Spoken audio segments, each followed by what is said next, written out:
The snow fell in thick, silent sheets across the Alaskan wilderness, burying the world beneath a blanket of white that stretched as far as the eye could see. In a small cabin at the edge of the forest, a man sat alone, staring at the letter in his trembling hands. His name was Marcus Reed, and the words on that page had just shattered what little remained of his broken life. Subscribe to the channel and tell us in the comments where in the world you're watching this video from.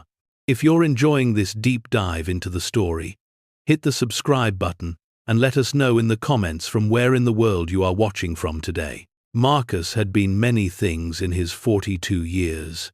A decorated Navy SEAL, a husband, a father, a man who had faced enemy fire without flinching and led missions that saved countless lives. But now, sitting in the dim light of a cabin that smelled of cedar and old memories, he was simply a man who had lost everything. The letter was from the Veterans Affairs Office, a cold, bureaucratic notification that his disability benefits had been reduced again.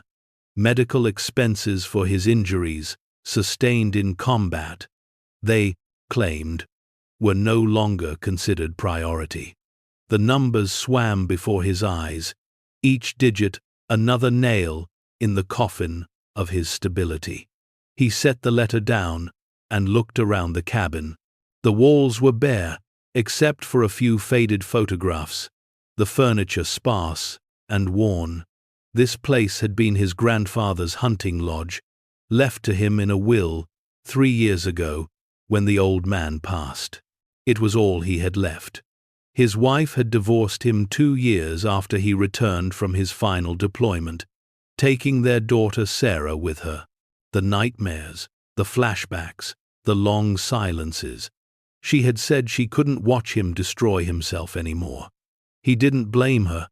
Some days he could barely stand to be in his own skin. The settlement had taken most of his savings. The ongoing medical bills for his shattered knee and the shrapnel still lodged near his spine had taken the rest. Now he was alone in Alaska, 300 miles from the nearest city, living on what little remained of his pension, and whatever odd jobs he could find in the small town 20 miles away. But even those were drying up. The locals whispered about him, the damaged veteran who kept to himself, who sometimes woke screaming in the night. They meant well, but pity was its own kind of prison. The only constant in his life, the only thing that hadn't abandoned him, was Ghost. The white German shepherd lay by the fireplace now, his graying muzzle resting on his paws, dark eyes watching Marcus with the kind of loyalty that transcended words. Ghost had been his military working dog, his partner through 3 deployments in the Middle East. Together, they had cleared buildings, detected explosives, and saved the lives of their unit more times than Marcus could count. When Marcus was medically discharged, he had fought through mountains of paperwork to adopt Ghost. The dog had been scheduled for retirement anyway, deemed too old for active service at 9 years old. Now, at 12, Ghost moved slower, his hips troubled by arthritis, his once sharp hearing beginning to fade. But the bond between them remained unbreakable. They were 2 old warriors, wounded and worn, surviving together in the wilderness. Marcus stood and walked to the window, watching the snow continue to fall. It was early November, and winter had arrived with a vengeance this year. The forecast called for record snowfall, temperatures that would drop to 30 below zero. He had enough firewood for a few weeks, enough food for perhaps a month if he rationed carefully. After that, he would need to make the long drive into town, and with his truck's transmission beginning to fail, even that was uncertain. He thought about Sarah, wondered what she was doing right now. She would be 16, probably getting ready for school, living a normal life with her mother and stepfather in Seattle. He had tried to maintain contact, but the distance and his own demons had made it difficult. The last time they spoke, 6 months ago, she had been polite but distant. He couldn't blame her for that either.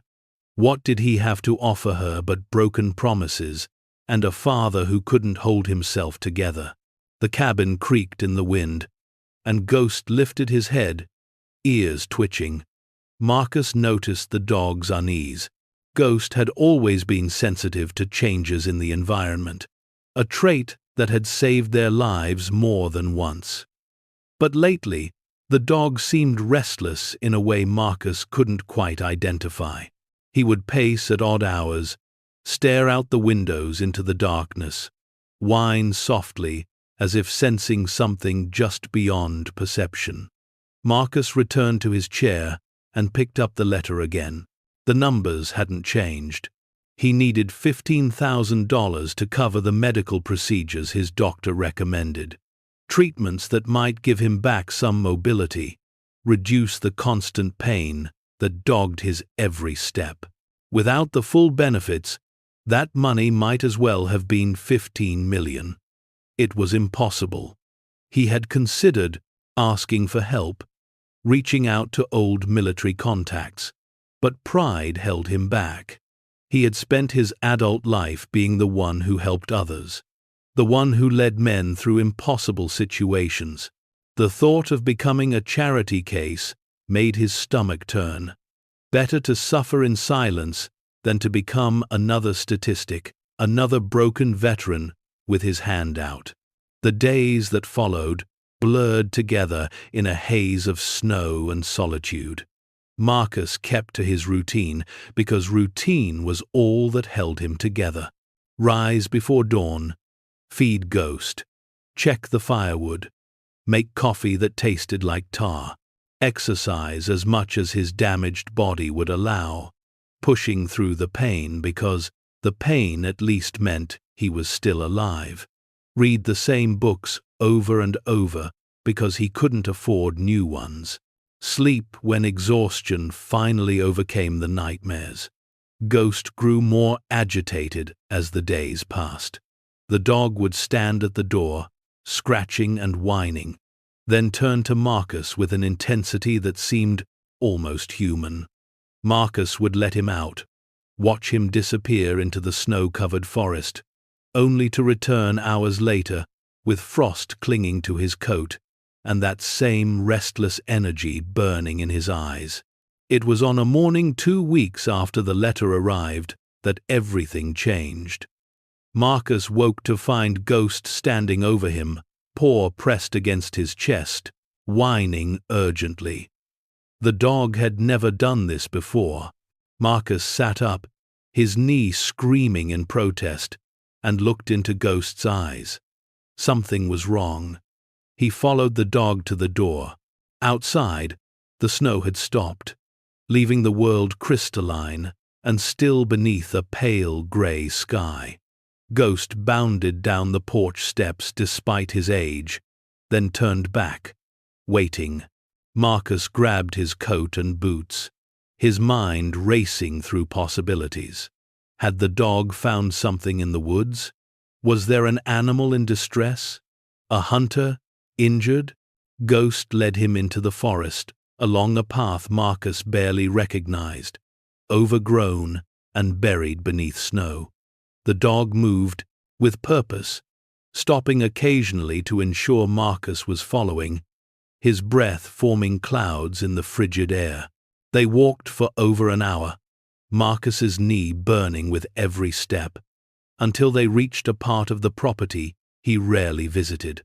His grandfather's land had stretched over 200 acres, most of it wild forest and rocky outcroppings. Marcus had explored perhaps a quarter of it over the 3 years he had lived here. This section was remote even by his standards, the trees older and more densely packed, the terrain rough and unforgiving. Ghost stopped at what appeared to be a natural depression in the ground. If you find this story engaging, Please take a moment to subscribe and enable notifications. It helps us continue producing in-depth content like this. Nearly filled with snow. But as Marcus approached, he realized it wasn't natural at all. The edges were too straight, too deliberate. He knelt, ignoring the protest from his knee, and began to clear away the snow with his gloved hands. Beneath the white was wood, old and weathered, but still solid. His heart began to pound as he cleared more snow, revealing what looked like a trapdoor, perhaps 4 feet square, with a rusted iron ring for a handle. Ghost barked once, sharp and insistent, then began to dig frantically at the edges. Marcus sat back on his heels, his mind reeling. His grandfather had owned this land for over 50 years, had spent countless seasons hunting and exploring every inch of it. Why had he never mentioned this? What was hidden beneath this trapdoor in the middle of nowhere? He gripped the iron ring and pulled. The door didn't budge at first, frozen by time and weather. He pulled harder, putting his weight into it, and with a groan of protest, the wood gave way. The door swung open, revealing a shaft descending into darkness, with wooden ladder rungs built into the side. Ghost barked again, his tail rigid, every muscle in his body tense. Marcus pulled out his phone, activated the flashlight, and shone it down into the opening. The shaft went down perhaps 12 feet, ending in what looked like a concrete floor. The walls were lined with wood and stone, professionally built, designed to last. For a long moment, Marcus simply stared into the darkness, his combat instincts warring with curiosity. Every mission had taught him to be cautious, to assess threats before acting. But Ghost's agitation, the careful concealment of this entrance, the questions it raised about his grandfather, all of it pulled at him with irresistible force. He looked at Ghost and made a decision. If there were answers down there, answers about his grandfather's secrets, perhaps answers about this property's true value, he needed to find them. Because right now, sitting in that cabin waiting for his life to collapse completely was a slower kind of death than anything he had faced in combat. Marcus tested the first rung with his weight. It held. He began to climb down, his phone clutched in his teeth, Ghost's anxious whining following him into the earth. The temperature dropped with each rung, the air growing colder and stale. When his boots touched the concrete floor, he straightened and swept his phone's light around. What he saw made his breath catch in his throat. This wasn't just a cellar or a storage space, it was a bunker, and a sophisticated one at that. The room stretched at least 30 feet in length, the walls reinforced concrete, the ceiling supported by steel beams. Along one wall stood metal shelving units filled with supplies, canned food, water containers, medical equipment, blankets, tools, everything needed for long-term survival. But that wasn't what held his attention.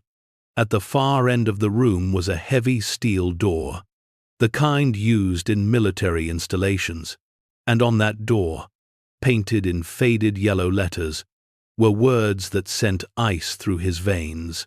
Authorized personnel only. Project Coldfire. Marcus moved closer, his phone's light playing across the door's surface. Project Coldfire. The name meant nothing to him, but the implications were staggering. His grandfather, a simple outdoorsman who had made his living as a hunting guide, had built or maintained a military bunker on his property. The questions multiplied with every second. What had his grandfather been involved in? Why here, in the middle of the Alaskan wilderness? And why had he never told anyone? Above him, Ghost's barking had changed tone. becoming urgent and alarmed. Marcus turned back to the shaft, ready to climb up and check on the dog, when he heard it, a sound that didn't belong in this place. A soft thump, then another, coming from behind the steel door. His military training kicked in instantly. He moved to the side of the door, pressing his back against the wall, his mind calculating possibilities. Someone, or something, was behind that door. Could it be an animal that had somehow gotten in? Impossible. The door was sealed tight. Could it be his imagination, his damaged psyche playing tricks? The thumping came again, followed by what sounded like a muffled voice. Marcus's heart hammered in his chest.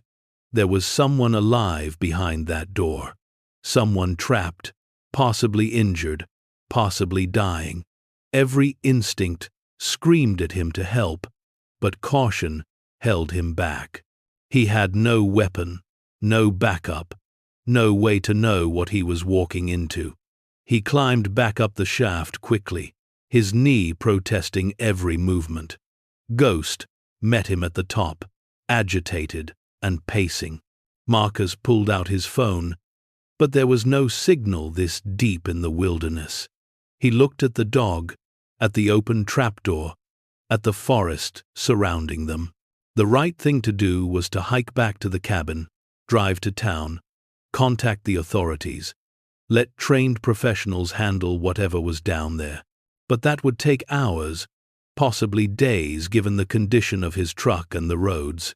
If someone was trapped down there, injured or dying, hours could mean the difference between life and death.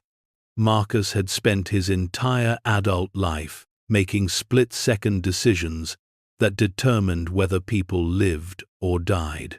He had led men into buildings not knowing what waited behind each door. He had pulled wounded soldiers from burning vehicles. He had done these things because it was his duty, because he was trained to act when others hesitated. The man who had done those things felt like a stranger now, someone from another life. But as he stood there in the snow, Ghost beside him, the sounds of someone in distress echoing up from the darkness, Marcus felt something he hadn't felt in years. Purpose. He looked down at Ghost and made his decision. They would go back down together. They would open that door, and whatever they found, they would deal with it. Because that's what warriors did, even broken ones. Marcus descended the shaft again, this time with Ghost following carefully down the ladder, his old body struggling but determined. When they reached the bottom, Marcus moved to the steel door and examined it more closely. There was a wheel lock mechanism, like on a ship's bulkhead, and it looked well maintained despite the age of the installation. He gripped the wheel and turned. It resisted at first, then began to move with a metallic groan. As it turned, he heard the muffled voice again, louder now, definitely human.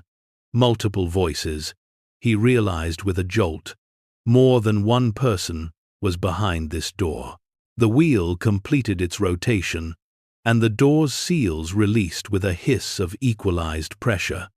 Marcus pulled the door open slowly, his body tense, ready for anything.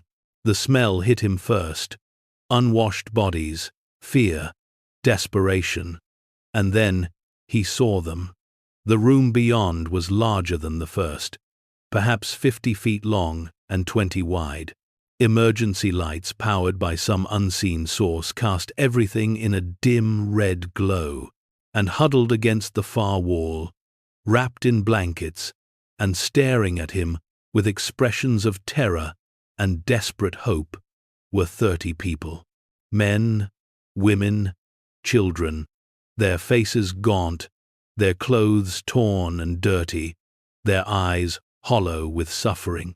And as Marcus stood there, frozen in shock, Ghost pushed past him and moved toward the group. The dog's demeanor changed instantly, from aggressive to protective. his tail wagging gently as he approached the nearest child, a girl, perhaps 7 years old, who reached out with trembling fingers to touch his white fur. Marcus's mind struggled to process what he was seeing. These weren't random people. They were too diverse, too many different ethnicities and ages. And then he noticed the details that made his blood run cold. Some had bruises, recent and dark. Others had zip-tie marks on their wrists. One woman clutched a child to her chest, rocking slowly, her eyes vacant with trauma. A man stepped forward from the group, perhaps 40, with a beard and glasses. His voice was hoarse when he spoke, as if from long disuse. "Please," he said in English with a slight accent, "please tell me you're real. Tell me someone finally found us." Marcus forced himself to move, to step into the room, his phone's light joining the red emergency glow. "I'm real," he managed to say. "I'm Marcus Reed. This is my property. How did you get here? What happened to you?" The man's legs seemed to give out, and he sank to the floor, tears streaming down his face. "They took us," he whispered. 3 months ago. Maybe longer. I've lost track of time. They brought us here in trucks, in the middle of the night. Said we were being relocated, but it was a lie. They kept us here, locked us in this place. Said we would be moved again, sold to whoever paid the most. The words hit Marcus like physical blows. Human trafficking. On his property. In a bunker his grandfather had built or known about. The implications were staggering, the questions multiplying, but none of that mattered right now. What mattered was that 30 people, 30 human beings, were trapped underground, starving and terrified. He looked around the room, taking in the details with his military assessment training. There was food here. He could see boxes of supplies in the corner, but not enough. Water containers lined one wall, but several were empty. There were sleeping bags and blankets, but not nearly enough for 30 people. A chemical toilet in the corner explained the smell, and on one wall, a ventilation shaft that must connect to the surface somewhere. "The men who brought us," the bearded man continued, his voice stronger now. "They came every few days at first, brought food and water. Then they stopped coming. It's been more than 2 weeks. We thought we were going to die here, that they had abandoned us." Marcus felt rage building in his chest, the kind of cold, focused anger that had sustained him through combat. Someone had done this. Someone had kidnapped these people, held them prisoner, and then left them to die. The same someone who had known about this bunker, who had access to his grandfather's property. He pushed the rage down, locked it away to be dealt with later. Right now, these people needed help. "Okay," he said, his voice taking on the command tone he hadn't used in years. "Listen to me, all of you. My name is Marcus Reed. I'm a former Navy SEAL. You're on private property in Alaska, about 300 miles from Anchorage. I need to know, is anyone seriously injured? Anyone who can't walk?" Several hands went up. An elderly woman in the corner, her breathing labored. A young man with his leg clearly broken, the bone never properly set. A pregnant woman who looked like she could give birth at any moment. Marcus counted 5 people who would need assistance to move. "All right," he said, his mind already working through logistics. "The good news is, you're safe now.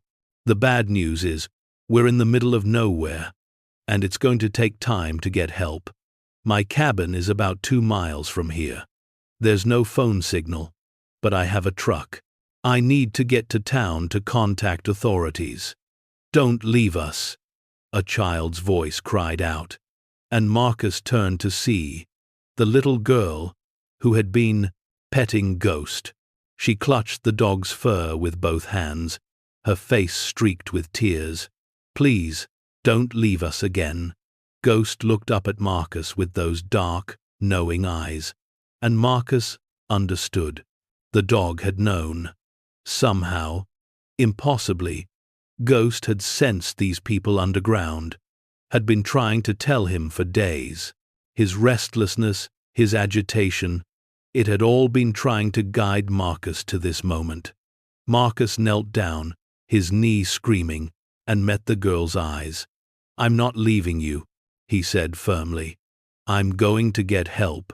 But first, I need to make sure everyone here is as safe and comfortable as possible. Can you help me with that?"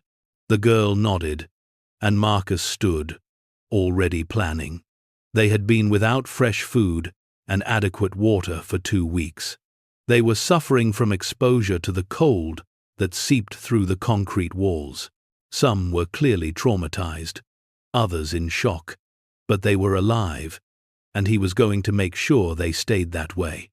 Over the next hour, Marcus worked with a purpose he hadn't felt since his military days. He assessed each person, checking injuries, asking about medical conditions. The bearded man, who identified himself as Dr. Emil Petrov, a professor from Moscow who had been visiting Alaska, helped translate for those who didn't speak English. The group was international, Marcus learned, snatched from hotels, hiking trails, even the airport. Tourists and business travelers, people no one would immediately connect. Marcus rationed out the remaining food and water, making sure those in worst condition got priority. He organized the blankets to create better insulation against the cold. And all the while, Ghost moved among the group, offering comfort with his presence, allowing the children to pet him, staying close to those who seemed most frightened. When he had done everything he could with the supplies at hand, Marcus gathered everyone who was conscious and coherent. "I'm going back to my cabin now," he said. "It's a 2-mile hike through snow. My dog Ghost will stay here with you while I'm gone. I'll bring back food, water, and medical supplies. Then I'll drive to town and get help. It might take several hours, but I promise you, I will come back." "Why not take some of us with you?" a woman asked. "The ones who can walk?" Marcus shook his head.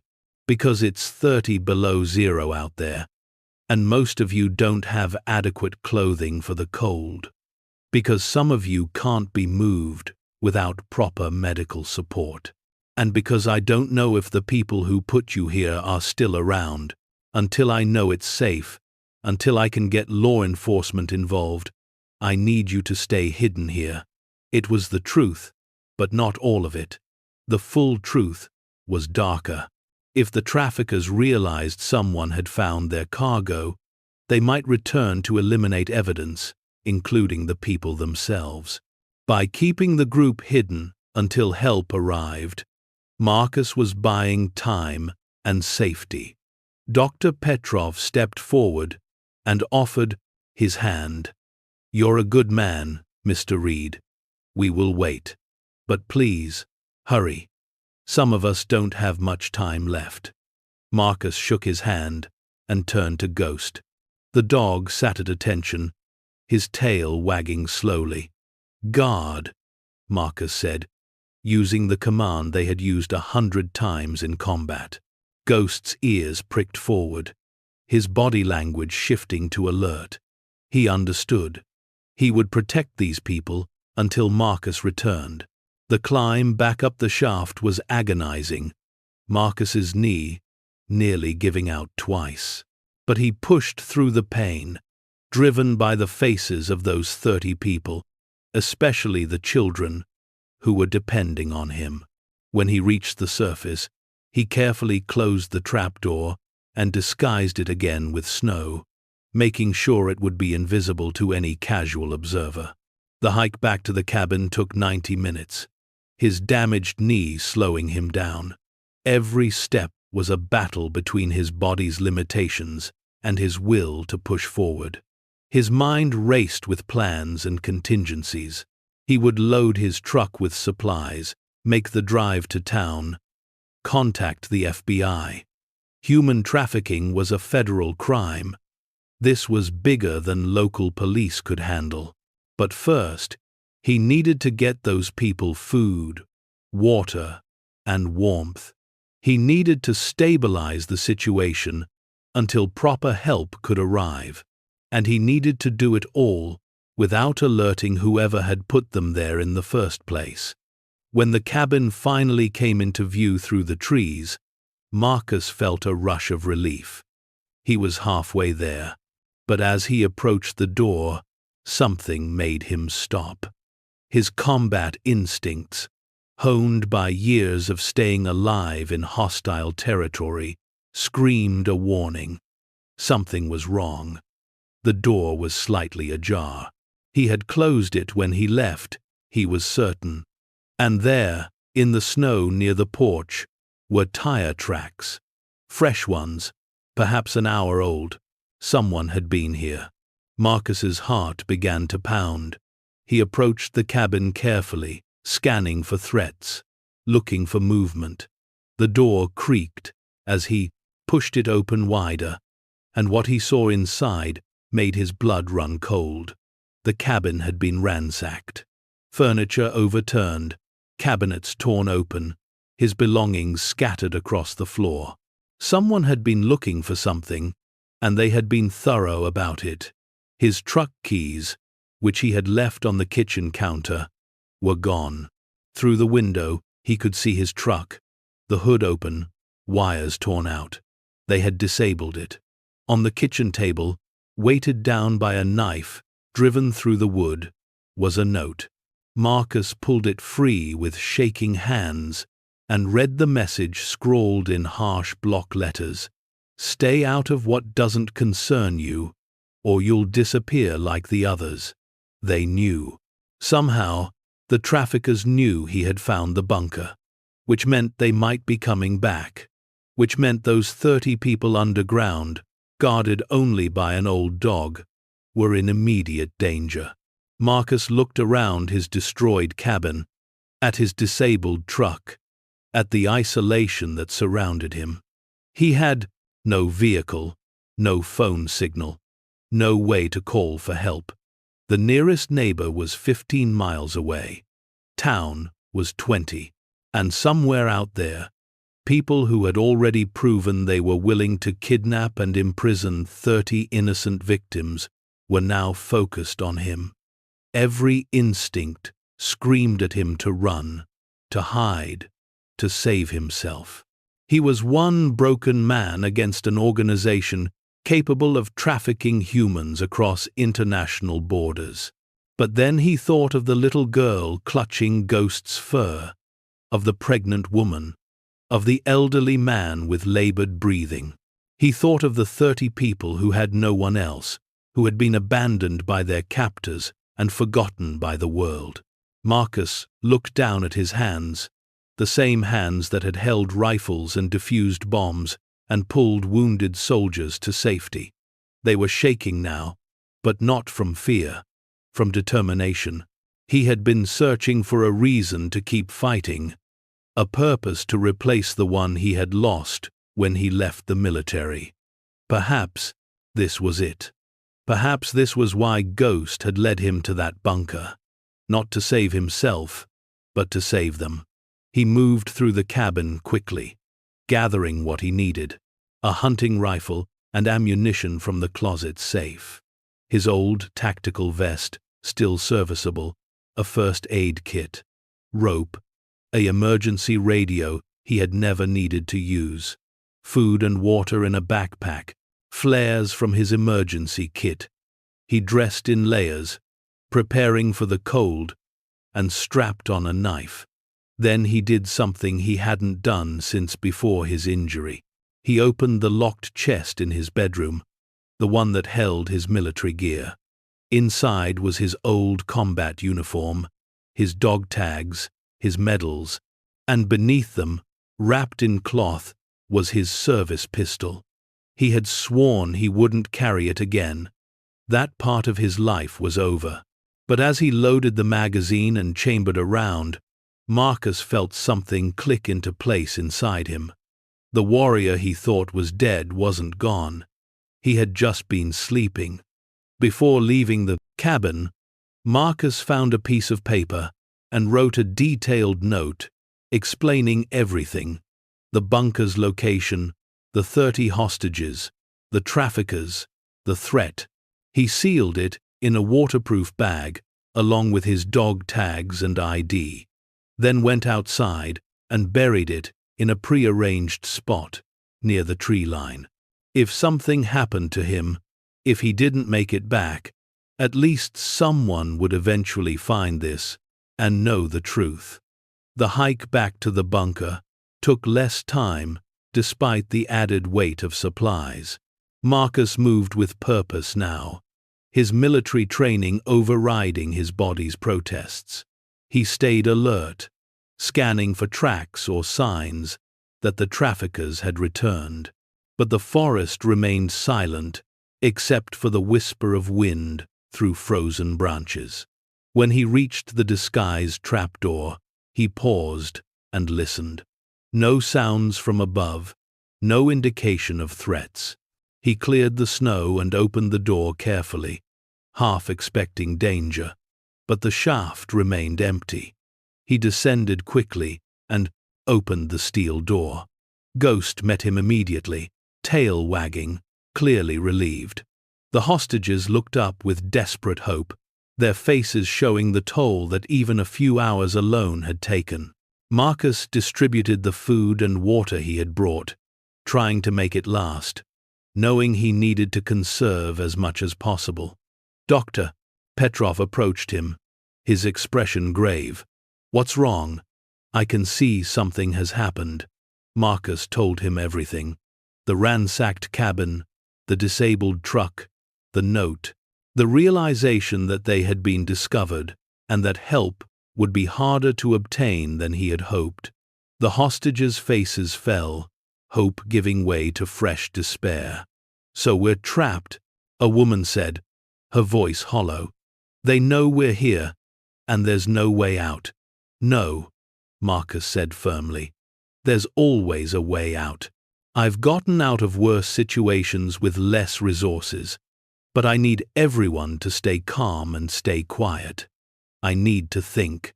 He moved to a corner of the room with Ghost and sat down, his back against the cold concrete wall.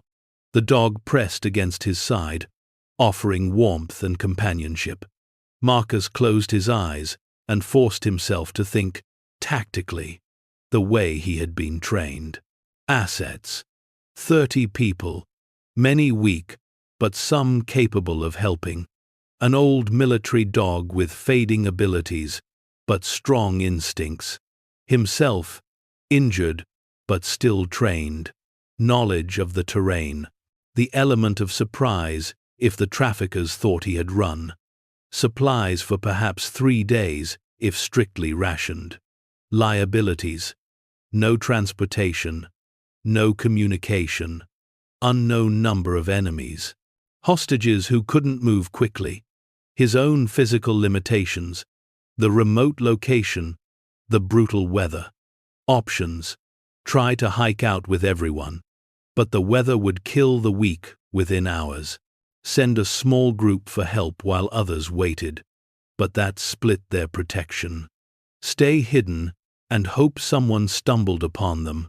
But that could take weeks or months. Or, an idea began to form. Dangerous and desperate, but possible. The traffickers thought he was scared, thought he would run. They didn't know his background, didn't know what he was capable of. And they had made a critical mistake. They had left their operation intact, probably planning to return and eliminate evidence once they dealt with him. Which meant the bunker's ventilation shaft led somewhere to the surface, which meant there was another way out. Marcus stood and began searching the room systematically. The ventilation shaft was on the western wall, about 8 inches in diameter, too small for a person to climb through, but it had to open somewhere above ground, probably disguised like the trapdoor. If he could find it, he could potentially rig a signal that would be visible from the air. He explained his plan to Dr. Petrov and several of the stronger hostages. They would create a signal fire using material from the bunker, materials that would produce dense smoke. Meanwhile, Marcus would take the emergency radio and climb to high ground, trying to boost its range enough to reach someone, anyone, who could relay a message to authorities. It was a long shot, but it was better than waiting to be discovered and executed. The hostages agreed immediately, desperate for any action that might lead to rescue. They began preparing materials for the fire, tearing apart cardboard, gathering anything that would burn and produce smoke. Marcus checked his weapons and supplies.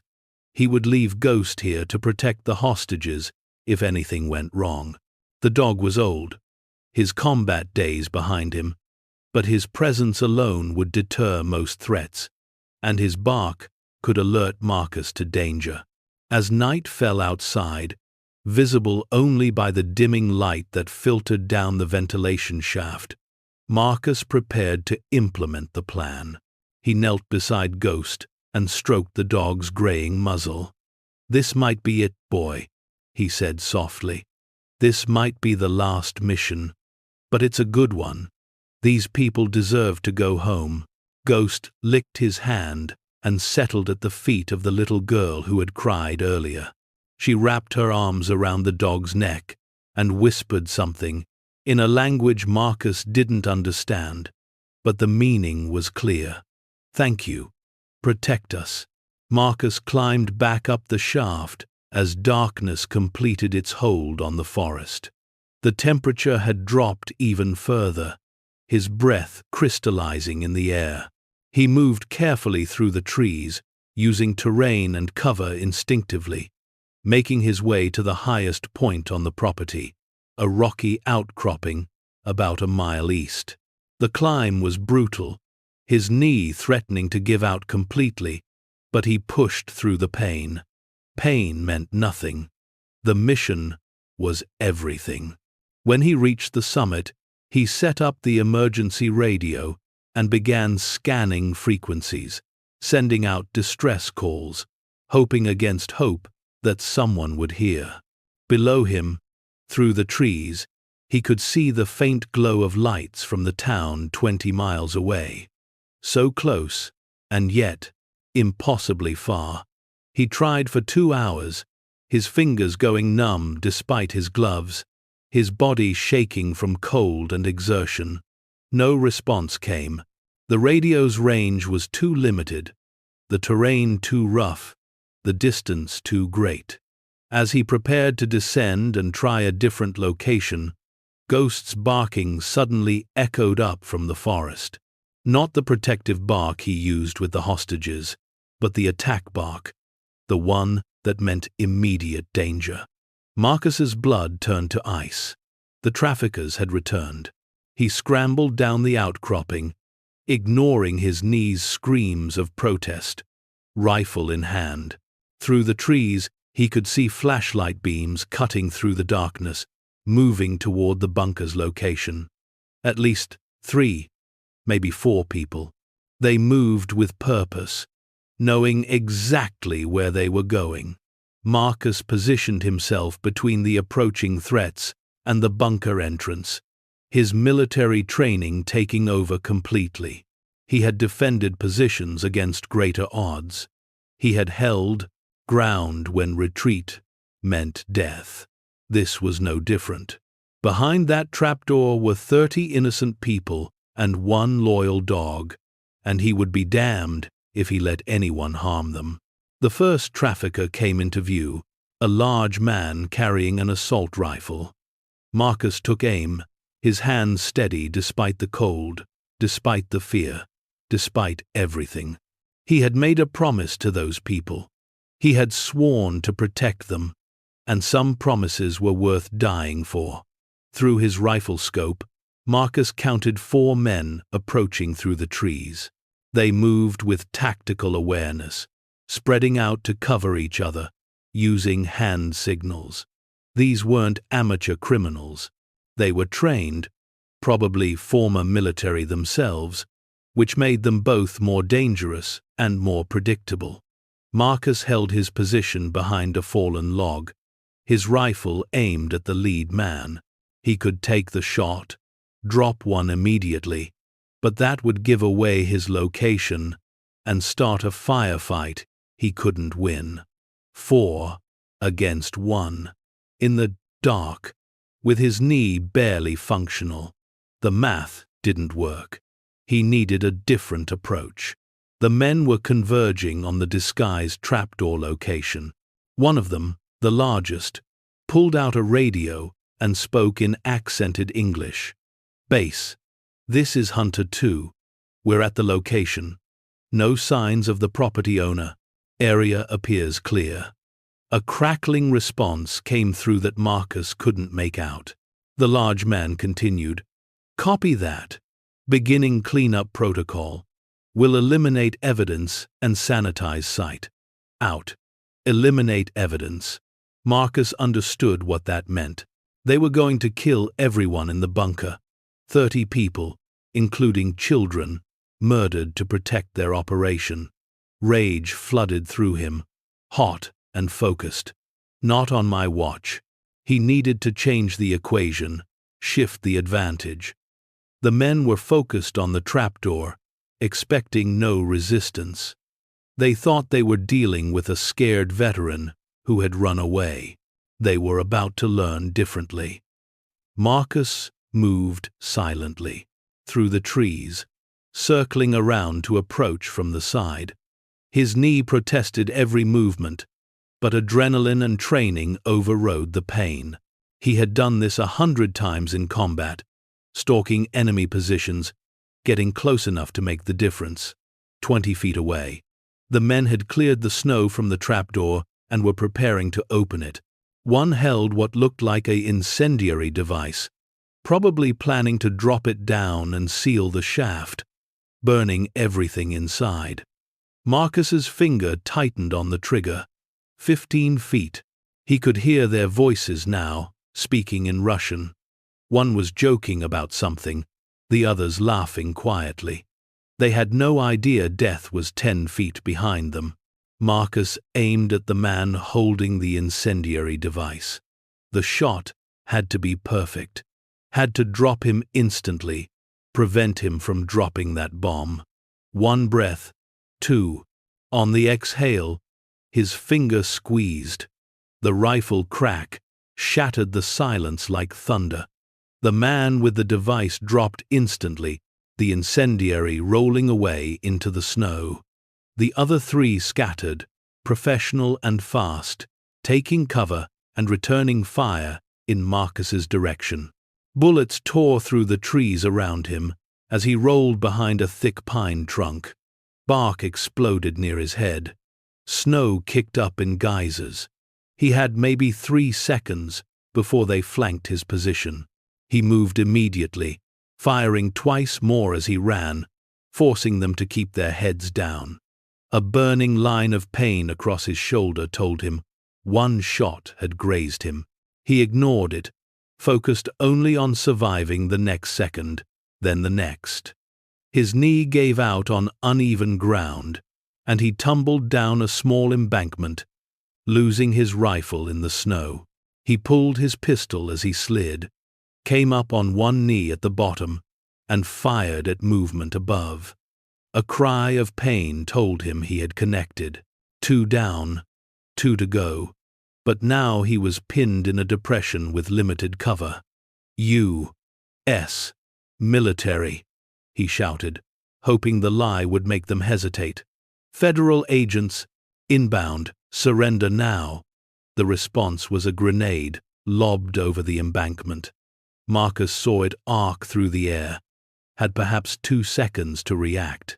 He threw himself backward, covering his head as it detonated. The concussion slammed through him like a truck, dirt and snow raining down, his ears ringing. Through the haze of shock, he heard boots approaching, 2 men coming to confirm the kill. Every muscle in his body screamed to stay down, to play dead, to escape. But if he did, they would proceed to the bunker. They would kill everyone inside. Ghost would die defending people he barely knew, and Marcus would have failed them all. He rolled onto his back as the first man appeared above him, rifle aimed down. Marcus fired 3 times with his pistol, center mass, the way he had been trained. The man fell backward, his rifle clattering away. The 4th man came from the side, smart and fast. He kicked Marcus's pistol away and drove a boot into his injured knee. The pain was so intense that Marcus's vision went white, his body convulsing. He felt more than saw the rifle barrel pressed to his head. "Should have run," the man said in English, with a thick accent. "Would have been smarter."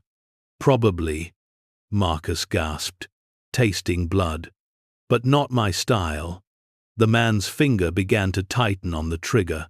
Marcus prepared for the end, hoped that Ghost would somehow get those people out, that his sacrifice wouldn't be meaningless. And then the world exploded with white fury.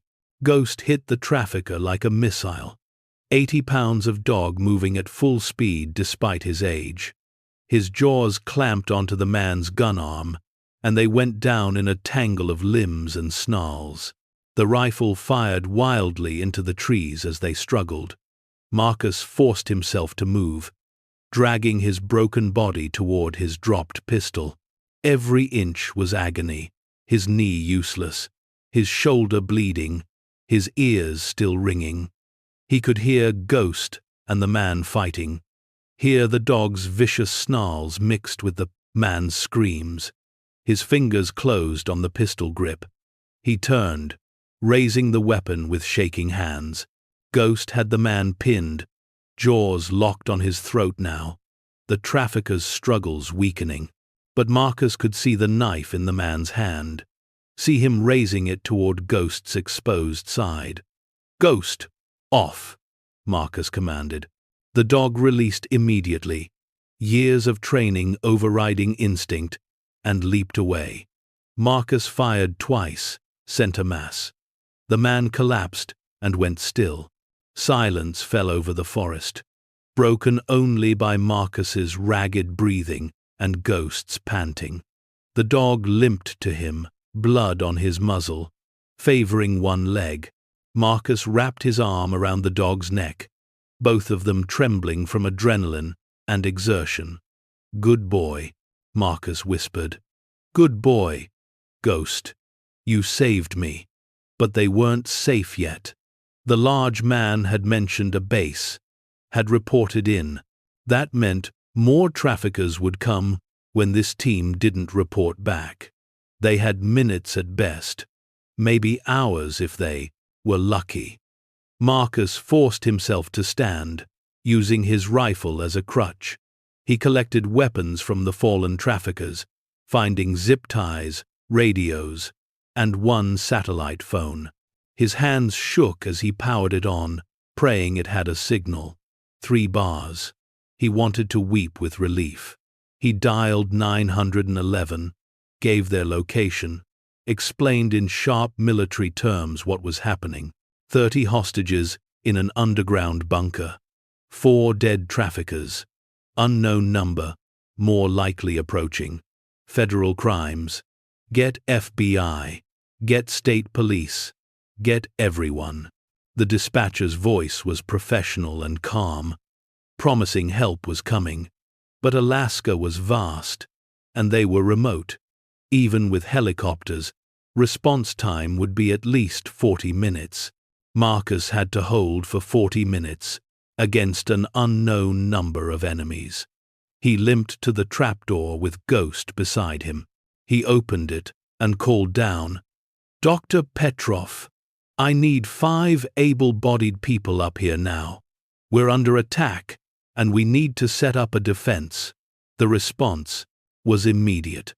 5 men climbed up, including Dr. Petrov, looking terrified but determined. Marcus distributed the captured weapons and gave rapid instructions: defensive positions, fields of fire, when to shoot, and when to hold. They were civilians, but desperation and the will to survive made fast learners. "Help is coming," Marcus told them. 40 minutes. We just need to hold for 40 minutes. Can you do that? "We have children down there, Doctor," Petrov said, gripping an assault rifle like it was a venomous snake. "We will hold for as long as we must."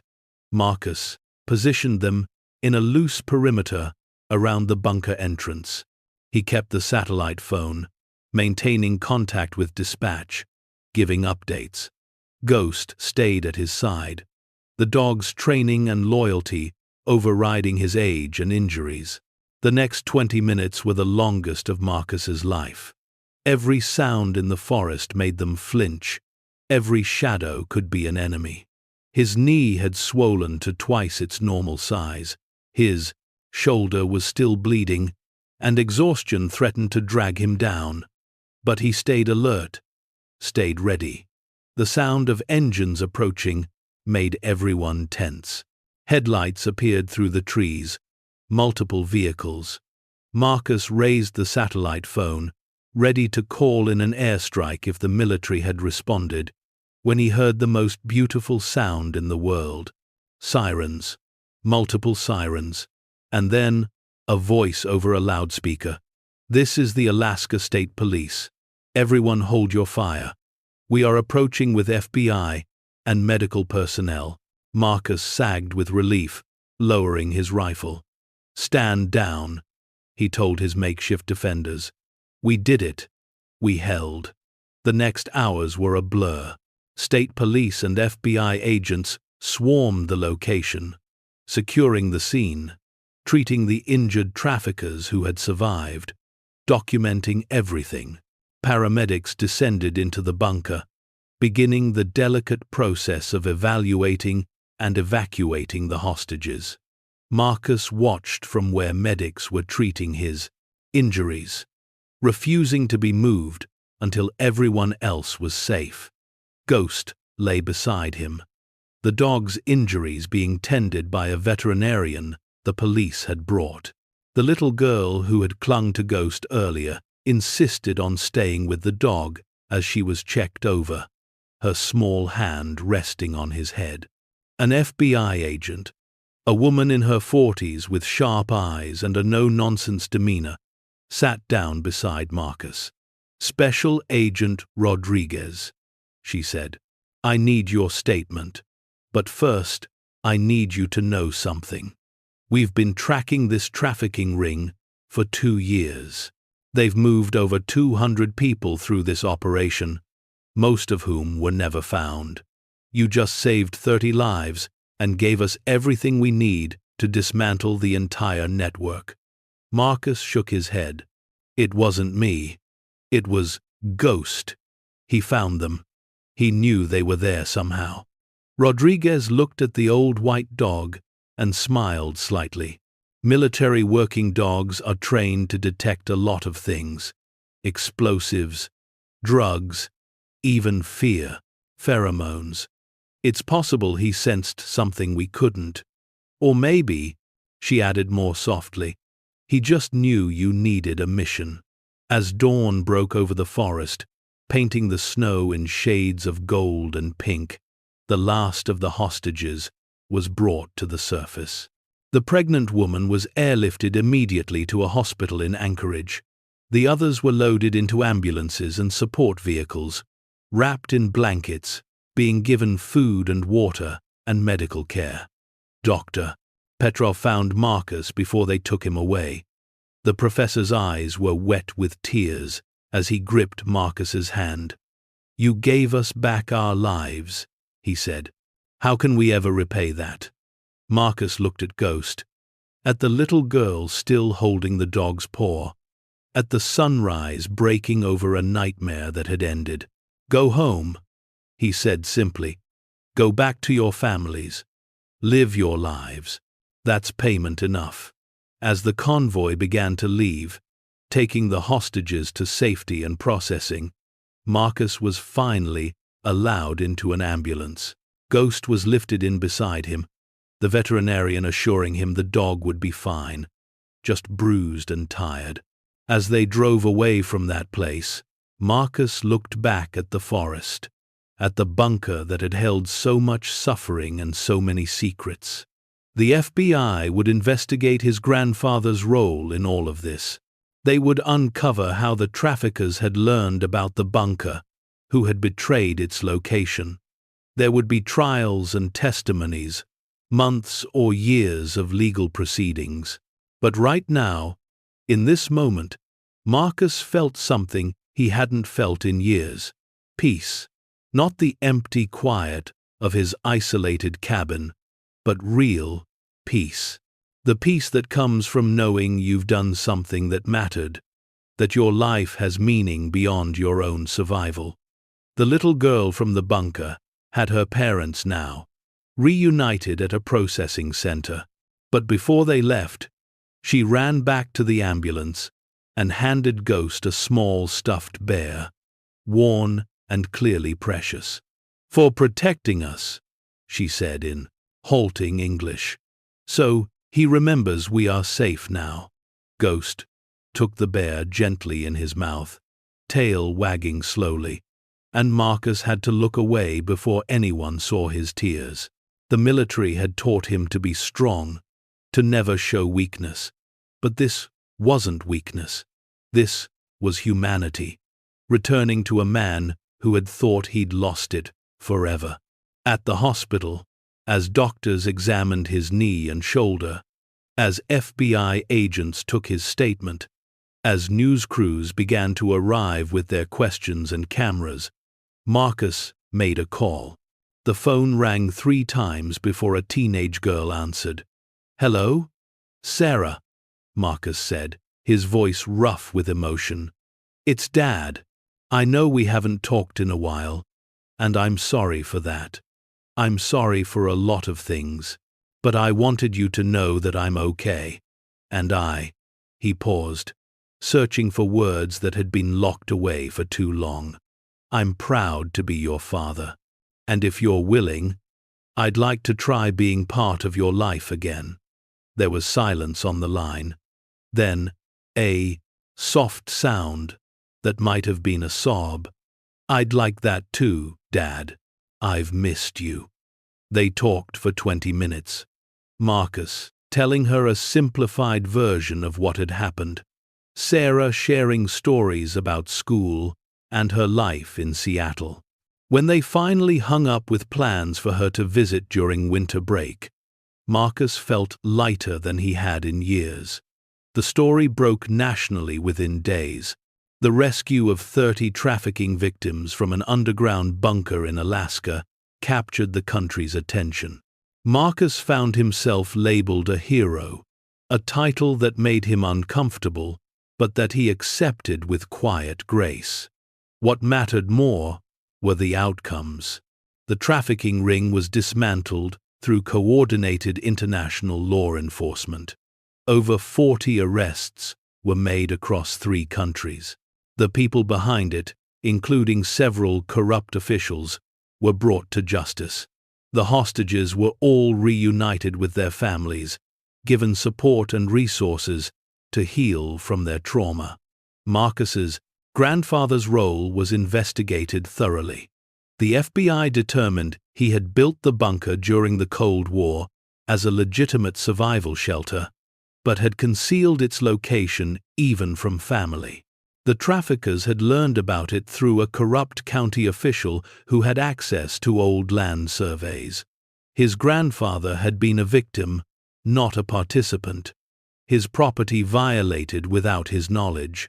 The Veterans Administration, embarrassed by the publicity around Marcus's situation, not only restored his benefits, but issued a public apology. Other veterans' organizations reached out, offering support, connecting him with resources he hadn't known existed. His medical procedures were scheduled and covered fully. But perhaps the biggest change came from the people he had saved. Dr. Petrov, once he returned to Russia, established a foundation to support veterans and rescue dogs. The little girl's parents, wealthy business owners, set up a trust fund to maintain Marcus's property and ensure he would never face financial hardship again. Others sent letters, gifts, expressions of gratitude that filled his cabin with warmth. Through it all, Ghost remained at his side. The old dog had become something of a celebrity himself, featured in news stories, invited to award ceremonies. But he remained what he had always been, a loyal companion who had somehow known that buried beneath the snow and earth were people who needed saving. 6 months after the rescue, on a spring day when the snow had finally melted and green was returning to the forest, Marcus stood at the site of the bunker. The FBI had sealed it properly, and the land was healing.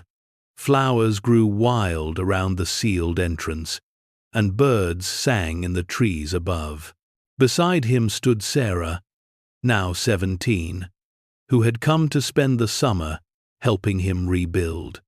Together they placed a memorial stone, simple and understated, with 30 names carved into its surface. The names of people who had been found because an old dog refused to give up and a broken man remembered how to fight for something beyond himself.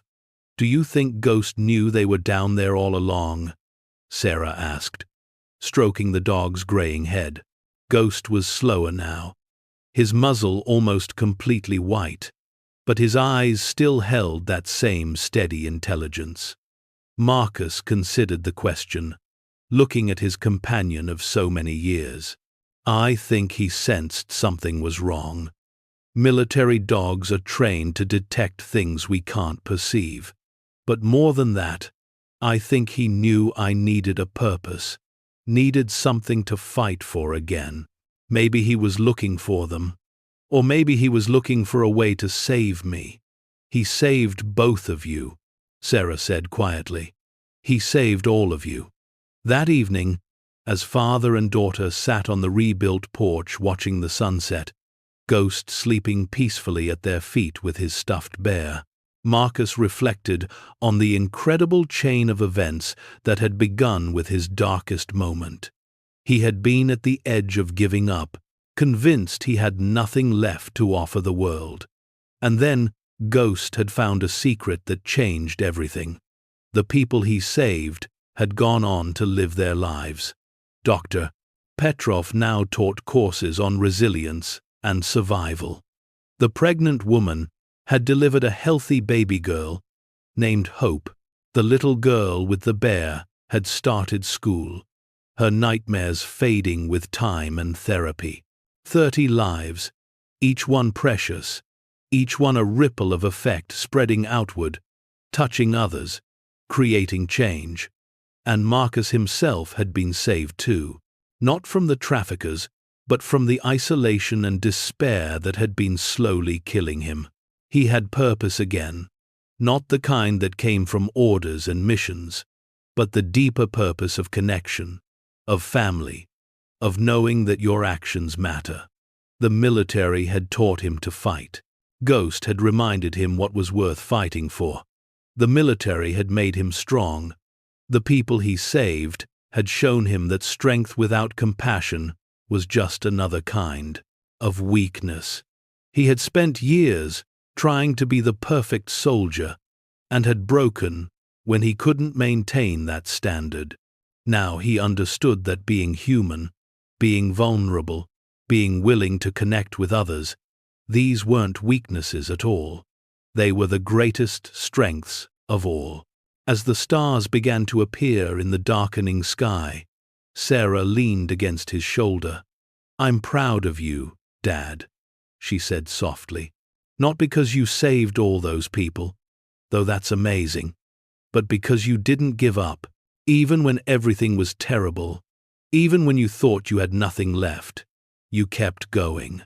Marcus wrapped his arm around her and felt Ghost shift, the dog's head coming to rest on his foot. 3 beings, all scarred by life in different ways, finding healing together in the quiet of the Alaskan wilderness. I kept going because I had to, he said, because giving up would have dishonored everyone who had believed in me. My grandfather, who left me this place. Ghost, who stayed with me. And you, who deserved a father worth believing in. The night deepened around them, the forest alive with sounds of renewal and growth. Somewhere in that darkness, the sealed bunker stood as a reminder of what had been endured and overcome. But it was no longer a place of suffering, it was a memorial to survival, to the unbreakable human spirit, to the bonds between man and dog that transcend words.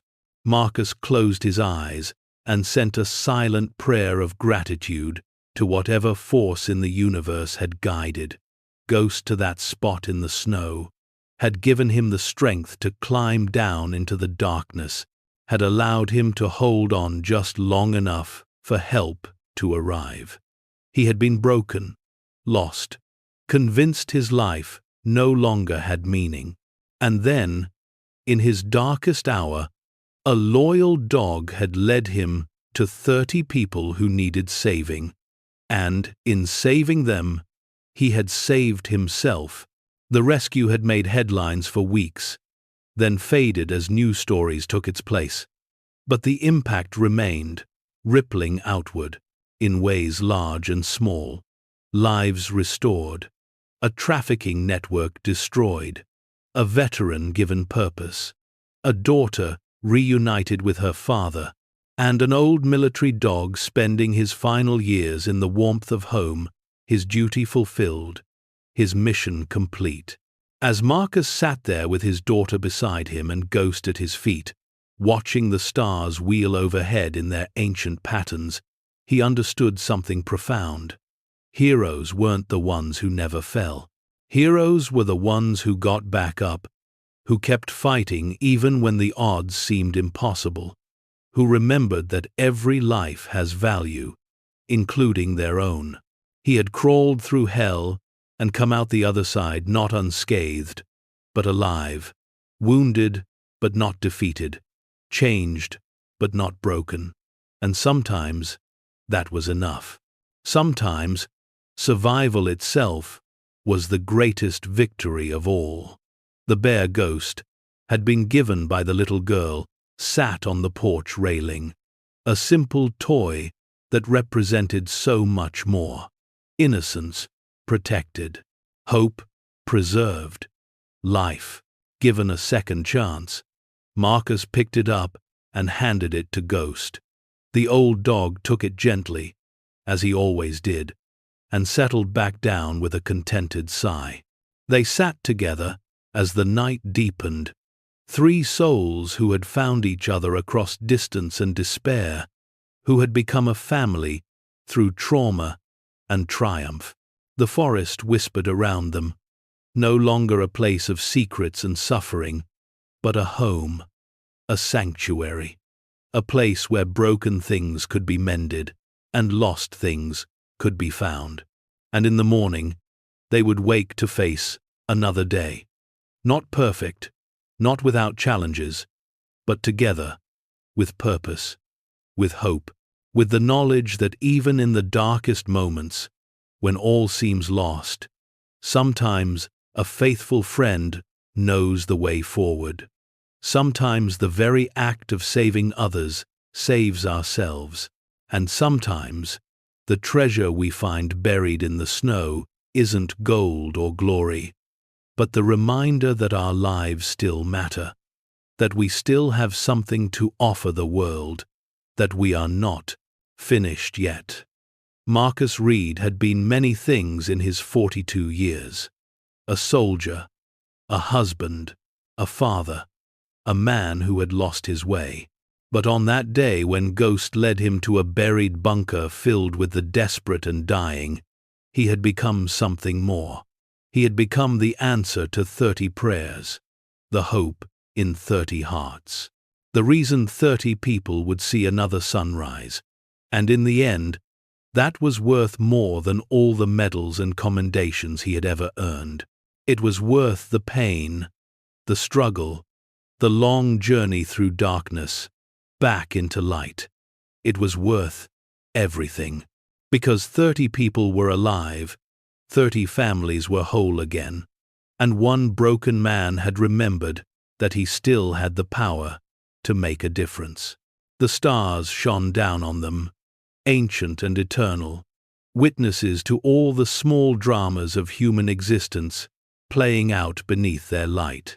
In one small corner of Alaska, in a cabin surrounded by forest, 3 beings rested together in peace.